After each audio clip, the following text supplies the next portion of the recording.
siswa-siswi SMPK Penabur. Apa kabar nih untuk kita semua?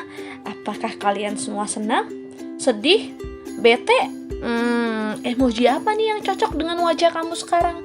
Semoga kamu senang ya, seperti saya hari ini. Hari ini senang sekali rasanya bisa diberi kesempatan untuk kembali belajar pendidikan agama Kristen. Untuk itu, kita berdoa dulu yuk sebelum belajar. Kita berdoa. Close your eyes and pray with me. Tuhan Yesus, terima kasih kalau kami boleh ada sebagaimana kami ada saat ini. Terima kasih untuk kesempatan hidup, kesempatan belajar, dan kesempatan berkarya yang Tuhan berikan pada kami. Kami juga bersyukur karena hari ini kami bisa tetap belajar di tengah situasi yang sulit karena pandemi COVID-19.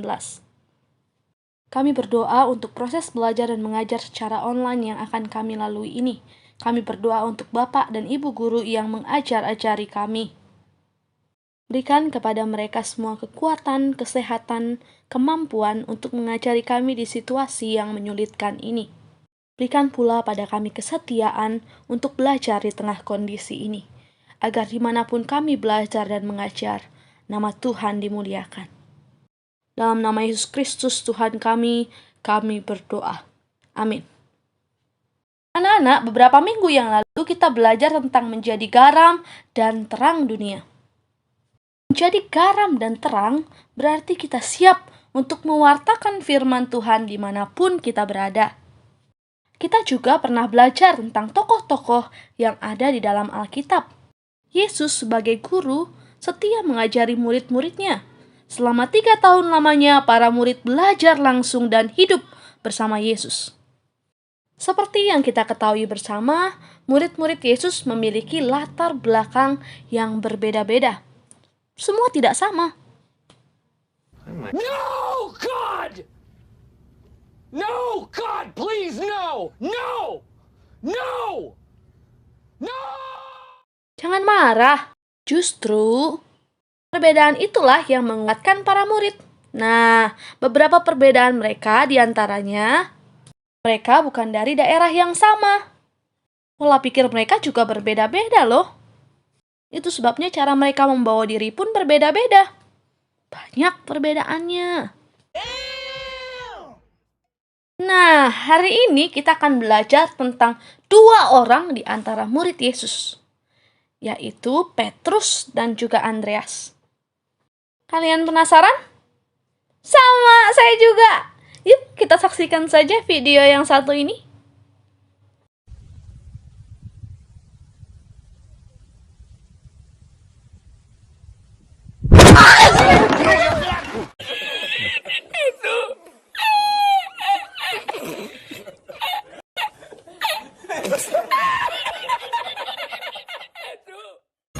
Andreas adalah saudara Simon Petrus. Arti nama Andreas dalam bahasa Yunani adalah jantan.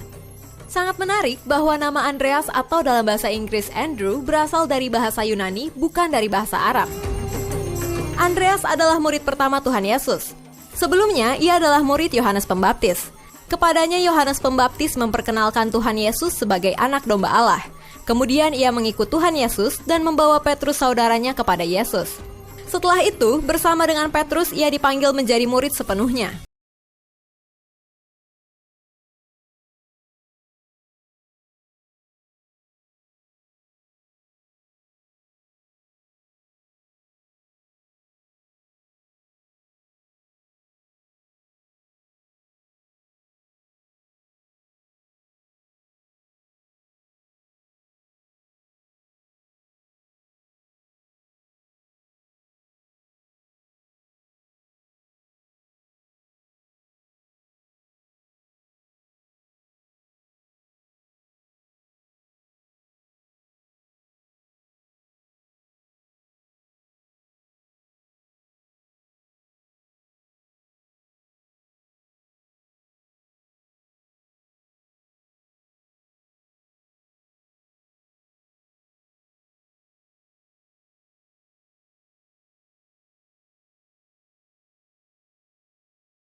dua rasul dengan nama Yunani melayani sebagai penafsir dan penengah kelompok kecil orang Yunani ini bersama Yesus.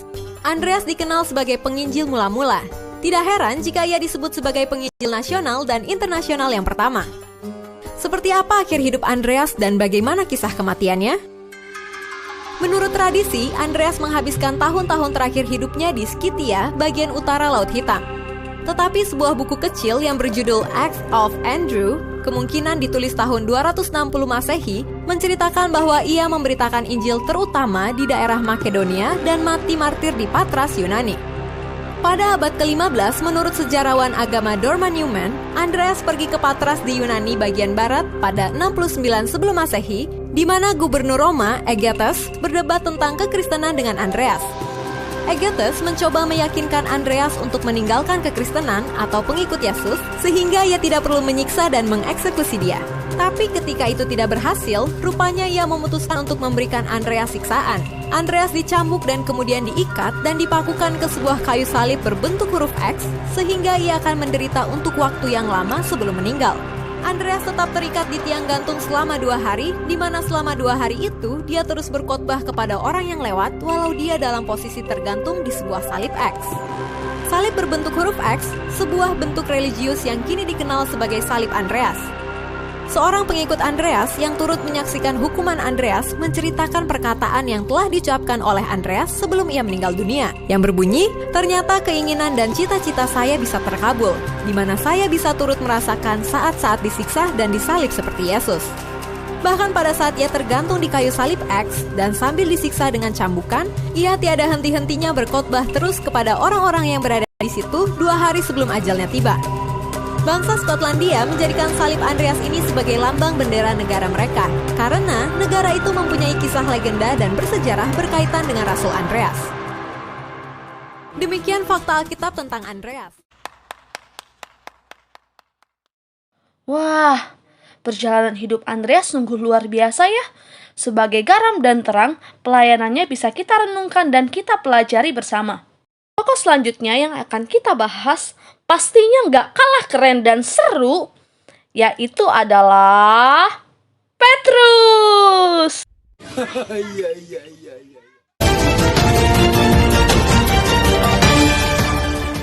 Petrus adalah murid Tuhan Yesus yang paling banyak disebutkan di Alkitab dan menjadi pemimpin dan juru bicara tidak resmi dari murid-muridnya yang lain.